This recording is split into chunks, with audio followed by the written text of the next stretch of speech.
നമുക്കിപ്പോൾ ഒരു circle, okay, ഇതാണ് സർക്കിൾ. ഈ സർക്കിളിൻ്റെ നമുക്ക്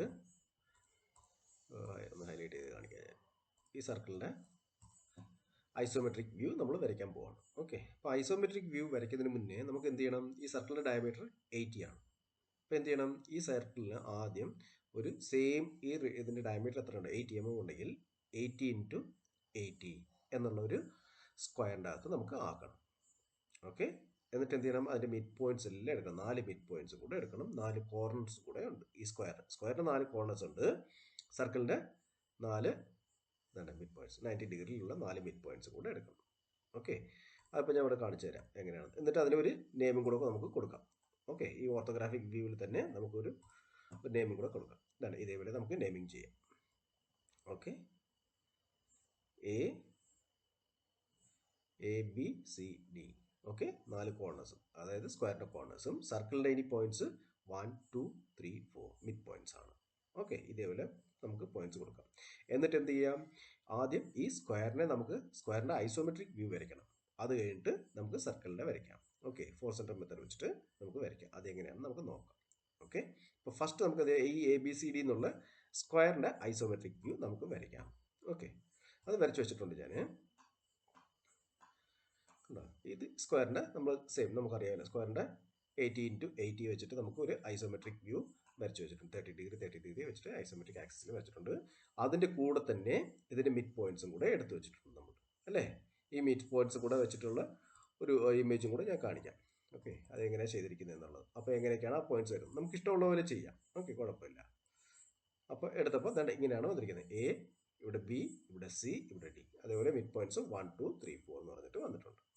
ഓക്കെ, ഇനി നെക്സ്റ്റ് പ്രൊസീജിയർ എന്ന് പറയുന്നത് നമുക്ക് എന്ത് ചെയ്യണം? ഇവിടെ ഈ A B C D points കൊടുത്തിട്ടുണ്ടല്ലോ, അല്ലെ? ഈ പോയിന്റ്സ് നമുക്ക് ജോയിൻ ചെയ്യുന്നതാണ്. ഈ സർക്കിൾ ഇതിൽ കറക്റ്റായിട്ട് ഞാൻ തന്നിട്ടുണ്ട് ഈ പിക്ചറിൽ. കേട്ടോ, എ ബി സി ഡി ഇങ്ങനെ തന്നു, അല്ലേ? ഇതിലിപ്പോൾ എന്ത് ചെയ്യണം? നമുക്ക് ഈ ബി എന്നുള്ള പോയിന്റ് 3-ഉമായിട്ടും 4-ഉമായിട്ടും ജോയിൻ ചെയ്യണം. ഓക്കെ, ബി എന്നുള്ള പോയിന്റ് 3-ഉമായിട്ടും 4-ഉമായിട്ടും. അതേപോലെ അതിൻ്റെ ഓപ്പോസിറ്റ് ഡി എന്നുള്ളതിനെ 1-ഉമായിട്ടും 2-ആയിട്ടും ജോയിൻ ചെയ്യും. ഓക്കെ, അങ്ങനെ ജോയിൻ ചെയ്യുമ്പോൾ നമുക്ക് ഒരു പി എന്നും ക്യൂ എന്നും 2 ഇൻ്റർസെക്റ്റിംഗ് പോയിന്റ്സ് കിട്ടും. കണ്ടോ, ഈ 2 ലൈൻസ് കൂടെ ഇൻ്റർസെക്ട് ചെയ്യുന്ന പോയിന്റ്സ് പി ക്യൂ എന്നുള്ള 2 ഇൻ്റർസെക്റ്റിംഗ് പോയിന്റ്സ് കിട്ടും. ഓക്കെ, ഇനി നെക്സ്റ്റ് പ്രൊസീജിയർ എന്ന് പറയുന്നത് ഈ പിയും ക്യൂവും സെൻറ്ററായിട്ട് വെച്ചിട്ട് നമുക്ക് എന്ത് ചെയ്യണം? 2 ആർക്സ് വരയ്ക്കാൻ പോവാണ്. ഇവിടെ ഒരു ആർക്ക് വരും, ഇവിടെയും ഒരു ആർക്ക് വരും.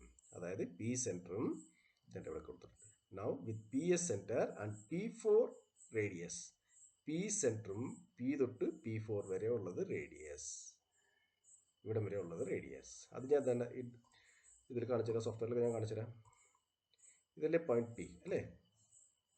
പി സെൻറ്റർ, പി തൊട്ട് ഇങ്ങനെ 4 വരെ ഉള്ള റേഡിയസ്. ഓക്കെ, വെച്ചിട്ട് ഒരു കർവ് വരയ്ക്കാം നമുക്ക്. ഓക്കെ, ഒരു ചെറിയ കർവ് കിട്ടിയത് നമുക്ക്, അല്ലേ? നെക്സ്റ്റ് അടുത്ത എന്തുവാ?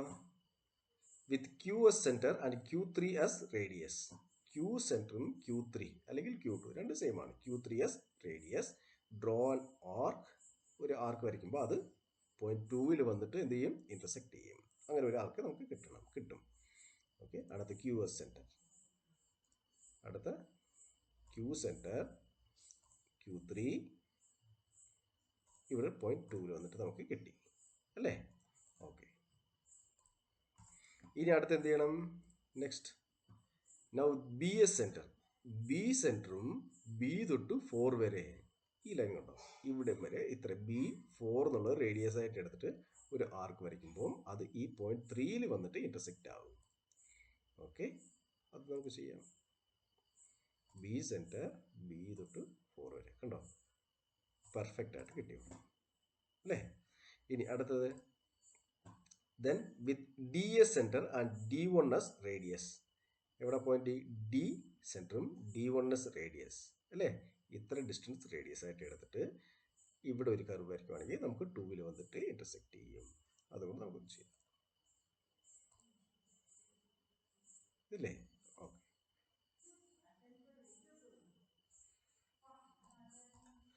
നമുക്കിപ്പോൾ ആവശ്യമുള്ള ഈ ഫിഗർ, അതായത് എലിപ്റ്റിക്കൽ ഷേപ്പ് കിട്ടി, അല്ലേ?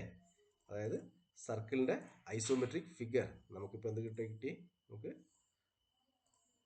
ഒരു എലിപ്റ്റിക്കൽ സർക്കിൾ ഐസോമെട്രിക്കിൽ നമുക്ക് എലിപ്സ് ആയിട്ട് കിട്ടി.